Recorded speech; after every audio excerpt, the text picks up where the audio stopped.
Alright, go ahead. Good afternoon, my babies. How is everyone? I hope I find you all happy and well. We had a quiet weekend here, kind of hot and sticky. With a lot of rain here and rain there, you know. But I guess that's the way it's supposed to be because we got to have some kind of weather.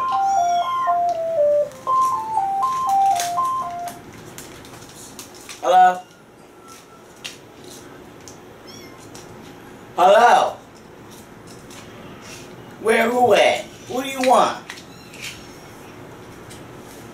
Madison? No, Madison's not here.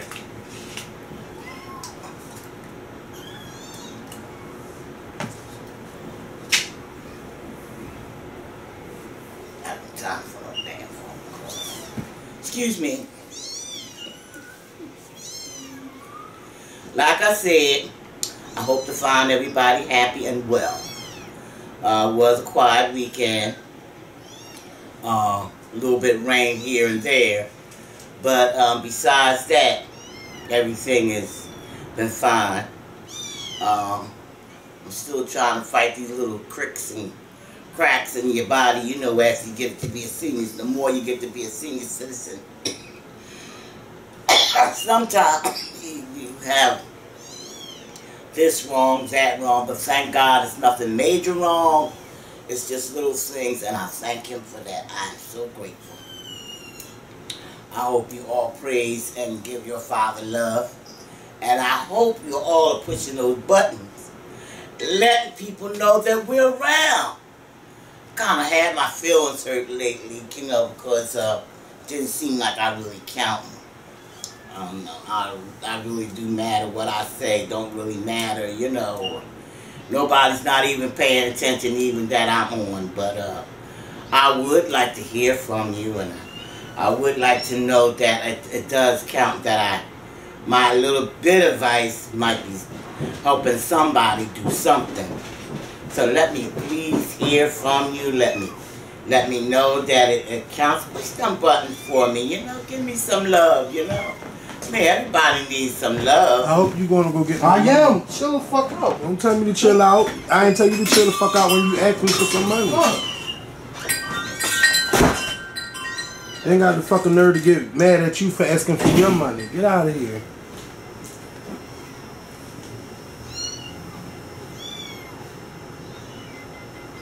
You got that phone off the hook. I know. I took it off the hook. Crap, putting my nerve.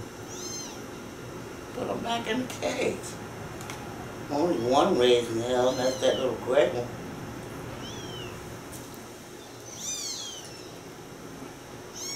Alright, come on, because I gotta go. I'm waiting for you.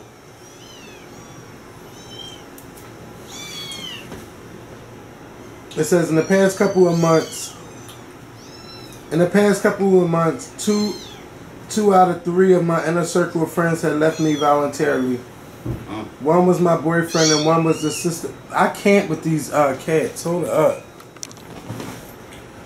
Alright, it says in the past couple of months, 2 out of 3 of my inner circle of friends had left me voluntarily.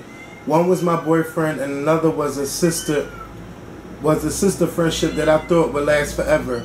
And we were always business partners. With those people leaving, I am starting to realize how much I leaned on them for strength and courage.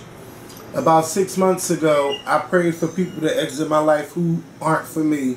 I'm trying to adjust to this, and now I'm really considering a past passion of me wanting to move out of the state for my career, but I had put it on hold because of fear of wanting to support others.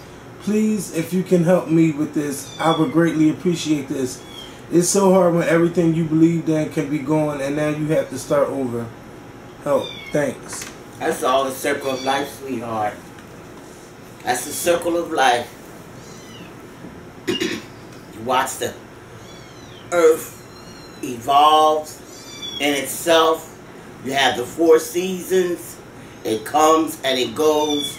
It doesn't stop and it doesn't wait for anybody. Spring, summer, fall, whatever. Got your Indian summer. And it doesn't wait, like I said. So you have to do the same thing. It hurts. Yes, it does. People you think you're going to be with forever, all of a sudden, you wake up and they're not in your life anymore. And you wonder, how did this happen? Well, when did it happen? It's kind of a space there that you're saying to yourself, well, what went on? Then you're remembering to yourself, you don't know. What you did was you moved on. You didn't wait. You didn't stop. Life kept going, so you kept going. But then all of a sudden you woke up to reality. And sometimes that waking up to reality really takes us to a fever pitch. And we're wondering, well, was it my fault? Or was it whose fault? No. Like I said, we outgrow people. People have different things or different places or different agendas that they want to take care of in life. Maybe yours wasn't the same as that person's was. So they realized you outgrew each other. So you went one way and he went the other. Or she went one way and you went the other. No matter how it went, you realize that life, you keep on growing. You don't stop.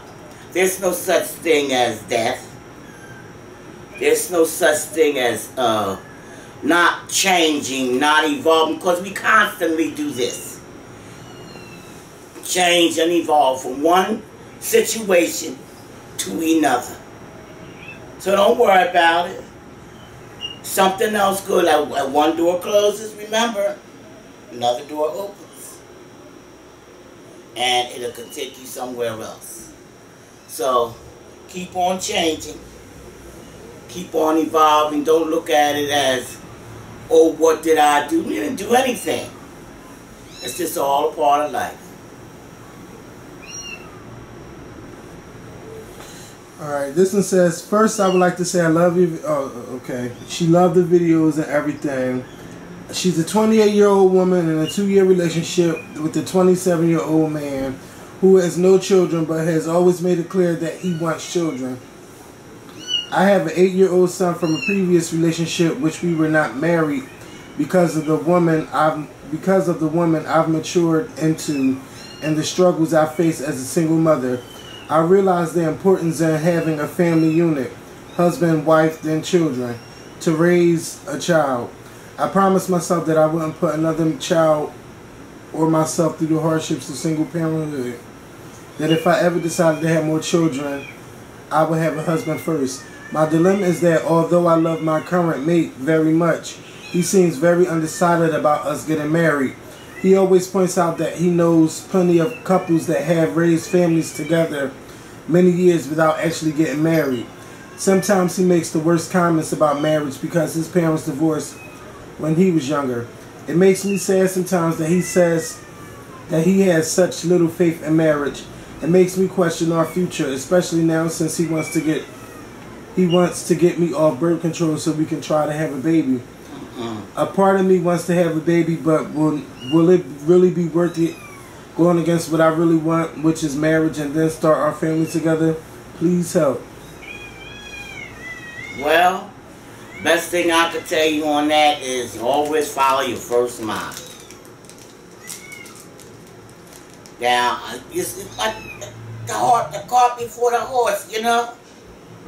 I mean, there's a lot of things that you could have ahead of time, but is it any good? You know, do it taste the same? Do it shape up the same? Does it come out the same? Why should he marry you? He already got a family. So why should he marry you? Get her out of there. She's crying because they all get off her now. Get off her. Go ahead. Go ahead. You know, I mean, he's already got a family. What are you going to marry you for? Just for legal papers? That's all it's for. It's for legal papers. You know, we would like for life to be storybook or once upon a time or the way we think it should be, but it don't always turn out that way. Not for us. You know, maybe some people, yes, but not for us. So, you know, hey, what you think you want to do? You know there's something wrong in Denmark somewhere. And it ain't right. If he was going to do anything, he would... Hey, how many years you had him now? You had him like 3 or 4 years? I don't know. Your son is 8 years old now? So, best thing I can tell you to do about that, search it out a little bit more and let me know how it goes. Don't have no babies. Won't have no extra responsibilities on your back. You know, everybody tell you, oh, baby's so sweet, cootie, cootie, cootie, cootie. You got to take care of it. You got to get up and feed it. Have them pampers. Train it. Show it the way to live. How to have feelings. How to love. How to all this. You know who's going to do that? You know whose job that is? Whether he come along with you or not. You know whose job that is? Yours. And why is it your job? Because you stopped taking your pills. You stopped doing what you had to do for you. And got soft-hearted listening to somebody else tell you how to live your life. Now who's stuck? Because let me tell you, like my grandmother always said, it's going to get here if you got to crawl out your ear. And whose responsibility is that? Yours. So just think about it. Hey, I don't have to be right. You think about it. Let me know. Them kittens getting on my nerves. If y'all want these kittens, somebody come get them. Please. And she don't like them sucking on her. You hear her? Yeah, well, why don't she get up? Well, you know what the situation here is? I had 3 cats. Got pregnant. Everything was fine. They all had their babies a week behind each other. They would go in, lay down, feed them, walk around, keep them quiet. Then one went out there and got hit by a car. What the heck? She had 5 kittens she left behind here. So the other 2 have been trying to take care of the babies that she left behind. And let me tell you, talking about hell, talking about sore tits. So what we're going to do is we're going to leave a couple of them here and the rest we have to take to the SPCA. There's no other, they're all healthy. And you know what? I have seen cats that be loyal and they really tried, these 2 girls. I really tried to feed everybody. But 13 cats, I mean kittens, they ain't got enough tits. You know, and they're so sore from them yanking and biting on them. They just start howling the moment they start sucking on them. And I don't have no right to put them through that. You know what I mean? So I'm going to just go ahead and let them go. And clean them up, put them in the cage, and let them go. I don't have no money, you know, for it. Just the SPCA. You know they always telling you, take them to the SPCA for this, SPCA for that. Then when you get there, they want to charge you $100 for this and $100 for that, which you don't have, and you make you change your mind.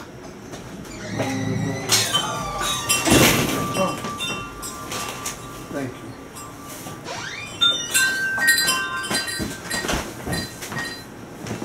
What you looking at? Your uncle. Why you got these cats running around? I know we need to take it to the SPCA. We was just talking about it. So, yeah. So let's go to this this next topic. This one says, Oh, this one's short. Thank you. I was once best friends with this girl. We did everything together, went places together, and hung with the same people. Once we graduated high school and one of her friends got engaged and asked her to be in her wedding, I was ditched. In a way, I was hurt, but I could slowly feel the drift in our relationship. We now go months without talking, and when we do see each other, it's extremely fake and not genuine. I don't really consider her a best friend anymore, but my heart won't let it go. How should I go about this? Should I be hurt? What should I do? Any advice would be great. Just keep on moving. Now, you already did it. What are you talking about? You can't read the sign of the times? You went one way and she went the other. It's all a part of life. Don't be upset over that. Let me know. It says, what do you do when your sister doesn't listen to you and talks back, and your sister doesn't tell you what? Girl, I'll read that at another time. Alright. This says, I'm a 22-year-old college female. In January, I started working with this 23-year-old female who I later found out was gay. I am too, but at the time I hadn't told anyone. But I decided to tell her one night because I like her. That night she tried to have sex with me, but I didn't want to because we had discussed a relationship in the future. After a while, she started to tell me that I was moving too fast. She said I would text her too much and that I wanted to hang out too often and that I should just go with the flow. I guess I didn't listen, so we ended everything for about a month because I lied to her and said that I met someone. Excuse me. Just 2 weeks ago, she texted me and apologized about everything that happened and wanted to start over.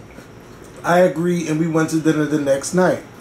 I paid for the dinner and we went back to her place. I tried to have sex with her, but she kept bringing up the fact of how we discussed being friends at this time. But honestly, all I just wanted to do was just have sex with her and leave. What are her motives at this point? Does she want a relationship with me? I'm so confused.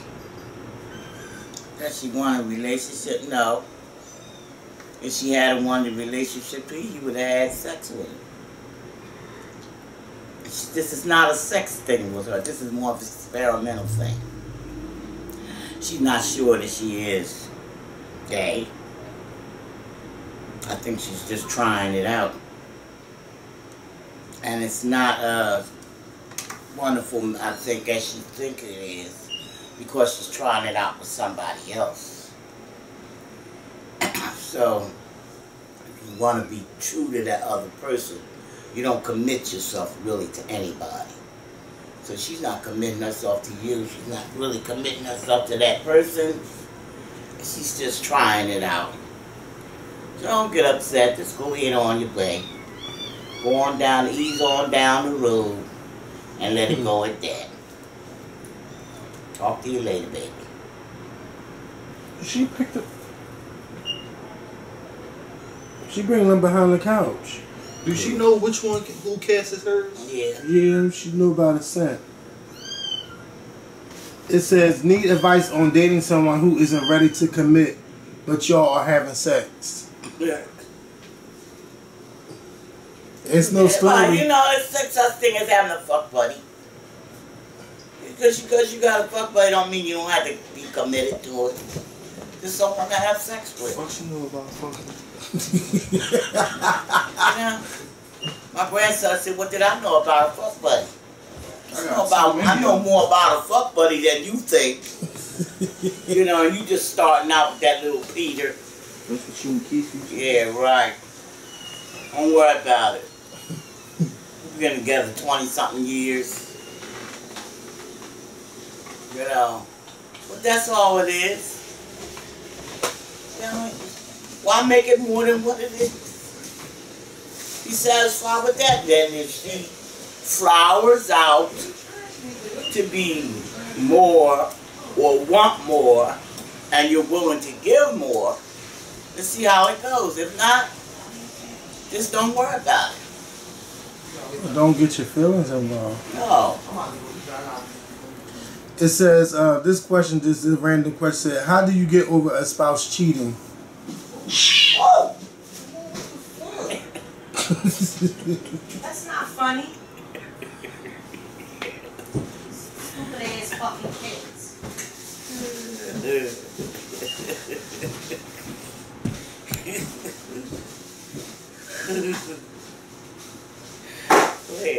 It said, how do you get over a cheating spouse?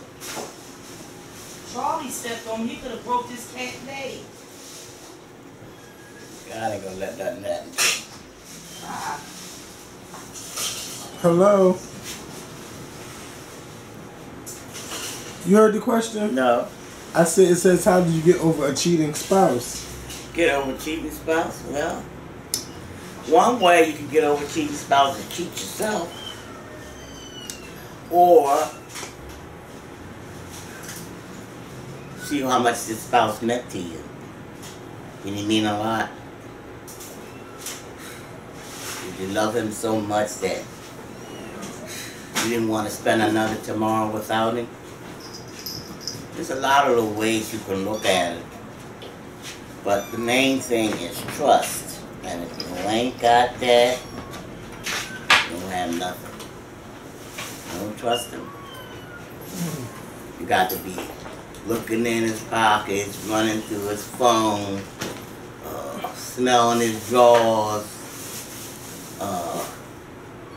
doing other unforeseen things that's really not necessary, then you don't need it. But you got to do all those kind of things because, like I said, the main thing is trust. And but if you want to forgive him, take it a day at a time.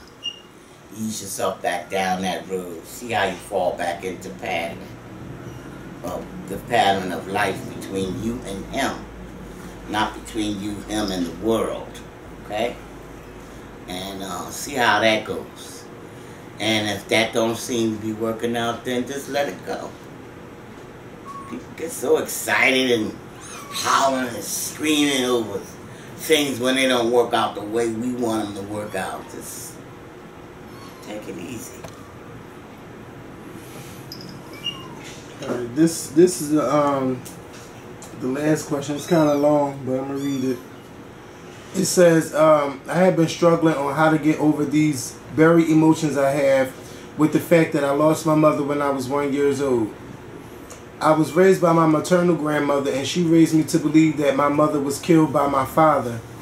My father was distant and in and out of my life, so we were never close enough for me to ask him the truth on what happened, nor has he ever taken the time to tell me. When I turned 21, my grandmother left my mother's suicide note in my mailbox. I was so hurt, angry, and shocked, I picked up and moved to another state. Years later, I still haven't talked to my dad about what really happened. My father, me, and my mom were all there the night my mother died, so he is really the only one who knows what happened since I was too young to understand. I haven't opened up to him about it yet, and I can't even explain why. I guess in fear of what I might hear, and also because I never really wanted to open that wound back up for him and have him relive that night. He lives in a different country, and I'm going to visit him this summer. Do you think I should force him to tell me what happened, or just get over it since I have been living this long without knowing what really happened?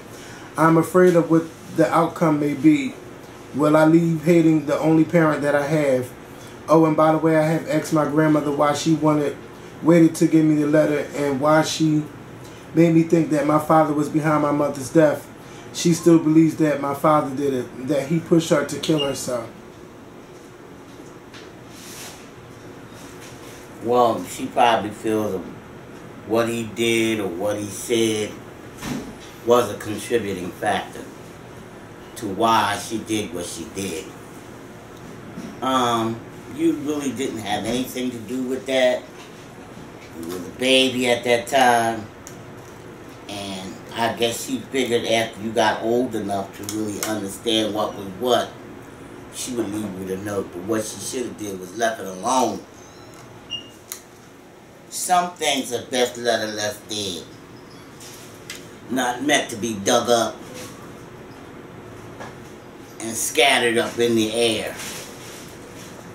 You know, you deserve to have a happy, free life. Even with that one parent, you know. Parents aren't perfect. Nobody told you nobody was perfect. But nobody's really told you the truth of what really went down.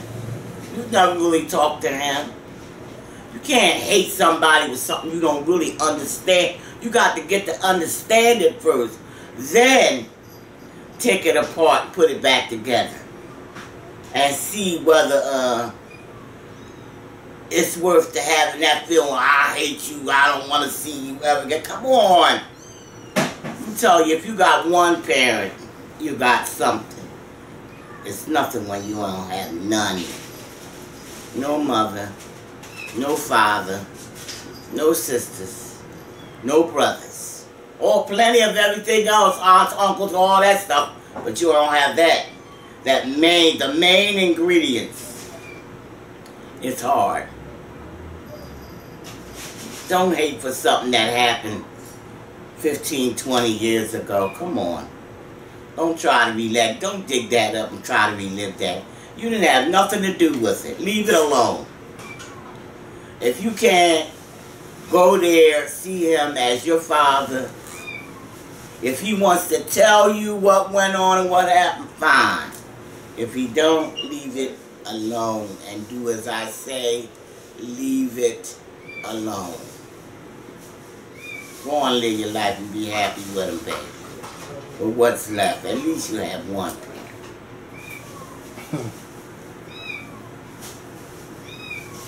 Oh, well, this one is from Instagram. It says, talk about holding on to your virginity in today's society. I'm a 25-year-old virgin. Ooh, that's beautiful. You know what that is? You know, people think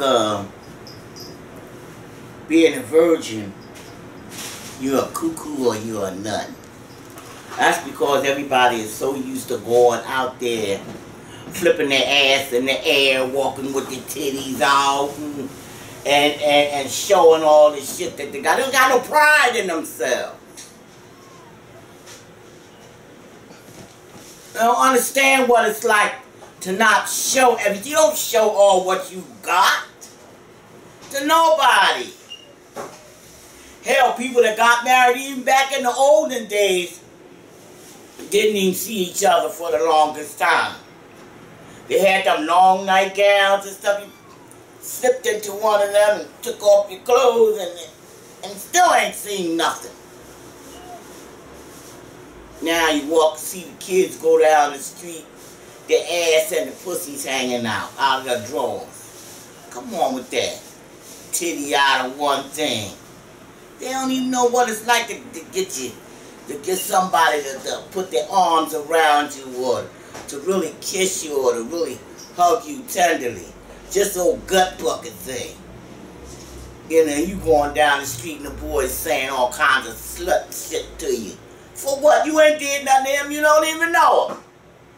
But because you wouldn't say nothing back to him looking like a slut, some of that stuff is meant for some people can wear it and look good in it.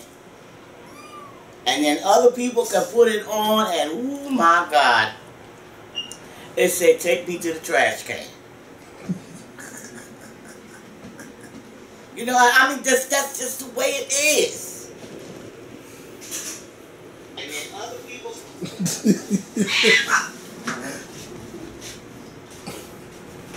you know, and you just... When you look at yourself, hey, take it easy. You're doing good. That's wonderful. Oh, to be a virgin, you know, a lot of people pay a lot of money for a virgin.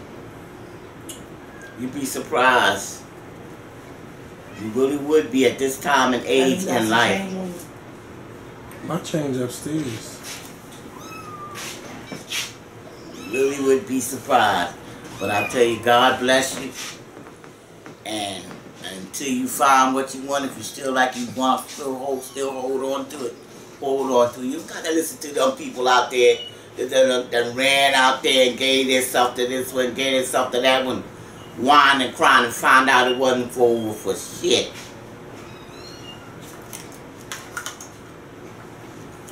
Alright, let's wrap this up. I gotta get ready for the kettle to come down.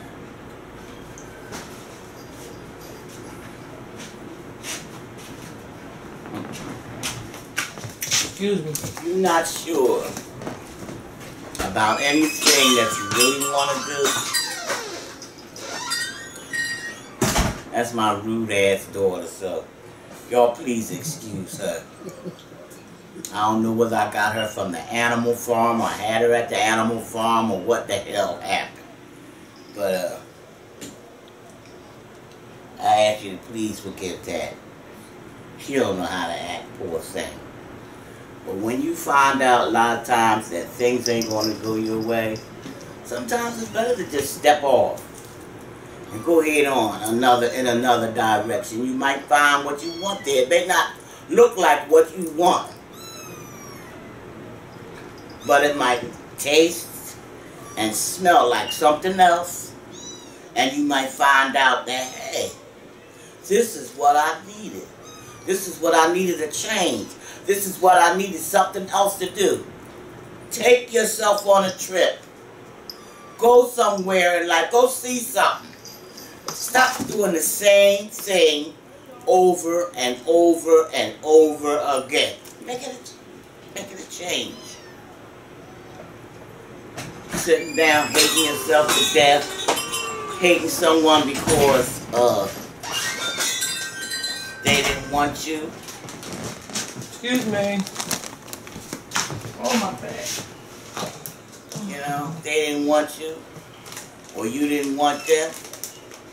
Just go ahead on with life. The main thing is try to be happy with what you have, or what you think you want to have. Stop sitting down whining and crying about what you don't have, because there's some people in this world don't even have that. Learn how to be a little more happier with yourself. Pray a little bit.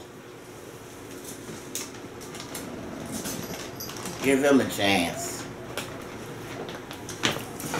Like I said, push them buttons. We out. Love you.